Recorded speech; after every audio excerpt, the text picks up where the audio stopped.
সম্মানিত ভিউয়ার্স, আসসালামু আলাইকুম। দেশ ও প্রবাস থেকে যে সকল ভাইরা দেখছেন তাদেরকে অসংখ্য ধন্যবাদ। ভিডিওতে যে বাড়ি নির্মাণটি দেখছেন, বাড়িটা 4 বেডরুমের একতলা বাড়ির ডিজাইন। বাড়িটা নির্মাণ করার জন্য ফাউন্ডেশন থেকে যতটুকু কাজ আপনি দেখছেন, এতটুকু কাজ করার জন্য আমাদের খরচ হয়েছে 8,50,000 টাকা।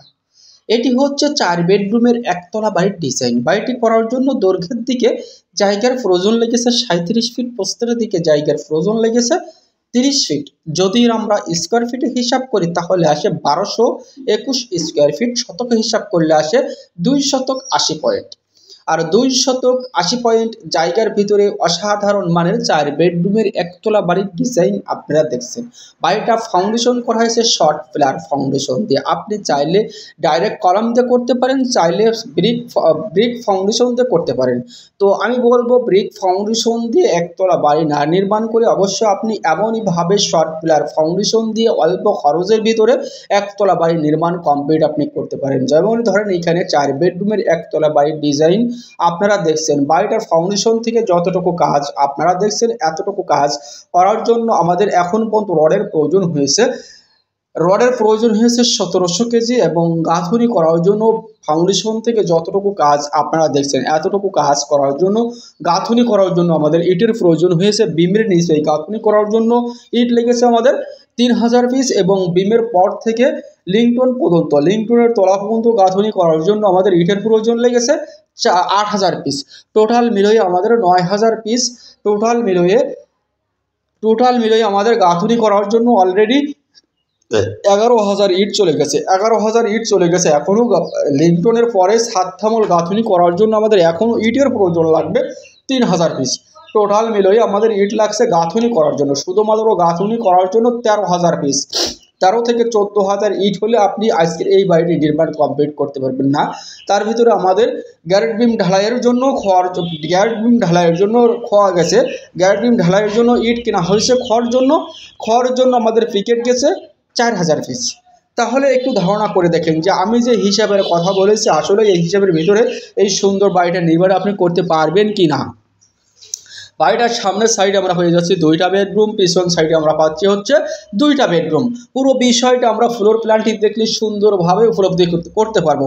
তো এই বেডরুমের সাইজটি দেওয়া হয়েছে আমাদের 13 ফিট বাই 12 ফিট। 4টা মাস্টার বেডরুমের সাইজই দেওয়া হয়েছে আমাদের 13 feet by 12 feet. 13 feet by 12 feet সুন্দর পারফেক্ট একটি বেডরুম। এটা হচ্ছে সামনের সাইডের আর একটা বেডরুম। পুরো রুমের ভেতরে আমরা ঢুকে একটু সুন্দর করে উপলব্ধি করব যে কিভাবে আমাদের এই রুমগুলো করা হয়েছে। দেখেন গাঁথনিগুলো খুবই চমৎকার গাঁথনি। আমি সবসময় যে একটা কথা বলে থাকি যে আপনারা যখন বাড়িটা নির্মাণ করবেন অবশ্যই আপনার বাড়িতে দক্ষ একজন কন্ট্রাক্টরের কাজে লাগাবেন। যেমনই ধরেন এইখানে এই যে বাড়িটা নির্মাণ করা হয়েছে খুবই দক্ষ একজন কন্ট্রাক্টর দ্বারা এবং দক্ষ মিস্ত্রি দ্বারা। এই কারণেই কিন্তু গাঁথনিগুলো, কাজের কোয়ালিটিগুলো খুবই সুন্দর হয়েছে। এমন সুন্দর কোয়ালিটি গাঁথনি করতে হলে, সুন্দর কাজ করতে হলে অবশ্যই আপনার দক্ষ একজন কন্ট্রাক্টর দরকার, দক্ষ একজন মিস্ত্রি দরকার। তাহলেই একমাত্র এরকম সুন্দর কোয়ালিটি কাজ আপনি করতে পারবেন, সুন্দর কোয়ালিটি কাজ আপনি পাবেন। দুর্বল মিস্ত্রি অনেক সময় দেখা যায় 2-10,000 টাকা কম খরচের জন্য আপনারা কি করেন, দুর্বল মিস্ত্রির কাছে চলে যান, যে আপনার বিল্ডিং হয়ে যায় ক্ষতি। এটা হচ্ছে পিছন সাইডের বেডরুম। এই বেডরুমের সাইজটি দেওয়া হয়েছে আমাদের 13 feet by 12 feet. 13 feet by 12 feet আমাদের 4টা মাস্টার বেডরুমের সাইজ দেওয়া হয়েছে 13 ফিট বাই 12 ফিট। এটা হচ্ছে আমাদের সিঁড়ি। পয়লে আমি বলেছি আমাদের সিঁড়িটা রাখা হয়েছে, প্ল্যান রাখা হয়েছে মেন গেটে। আর আমাদের এখানে মূলত বিল্ডিংয়ে মেন গেট করা হয়েছে 2টা। এটা হচ্ছে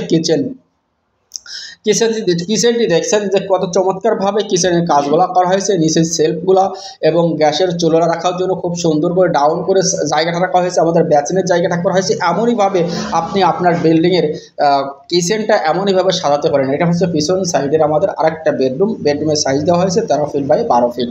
তাহলে টোটাল মিলিয়ে আমাদের বিল্ডিংয়ে ফাউন্ডেশন থেকে যতটুকু কাজ আপনি দেখছেন, এতটুকু কাজ করার জন্য আমাদের রড গেছে 1750 কেজি। 1750 কেজি রড অলরেডি চলে গেছে। আমাদের বালির যে হিসাব গেছে, এক ফুল 500 সেফটি বালি আমাদের চলে গেছে। এখনও আরও 500 সেফটি বালি লাগবে। টোটাল গাঁথনি থেকে যতটুকু গাঁথনি আছে এবং ছাদ করতে এখনও 500 সেফটির মতো বালি লাগবে। তাহলে আমাদের এই বিল্ডিংয়ে ইতিমধ্যে খরচ হয়েছে 9,50,000 টাকা। এবং এই যে বিল্ডিংয়ের যেখান থেকে কাজ আছে এখান থেকে ছাদ করা পর্যন্ত আমাদের খরচ। এটা হচ্ছে মেন গেট, আর মেন গেটেই করা হয়েছে আমাদের সিঁড়ি। আর সি থেকে ঢুকেই আমরা সর্বপ্রথমে পাবো হচ্ছে সেফটি গেট, আর সেফটি গেট পার হয়ে সর্বপ্রথমে পাবো হচ্ছে ড্রয়িং এবং ডাইনিং। ডাইনিংয়ে ঢুকে সামনের সাইডে আমরা পাচ্ছি 2টা বেডরুম, পিছন সাইডে পাচ্ছি আমরা 2টা বেডরুম। বেডরুমের সাইজটি দেওয়া হয়েছে 13 feet by 12 feet, 13 feet by 12 feet. 3টা বেডরুমের সাইজই দেওয়া হয়েছে 13 ফিট বাই 12 ফিট। এটি হচ্ছে অ্যাটাচ টয়লেট, এটি হচ্ছে ওপেন, এটি হচ্ছে কিচেন এবং এটি হচ্ছে আরেকটি ওপেন টয়লেট।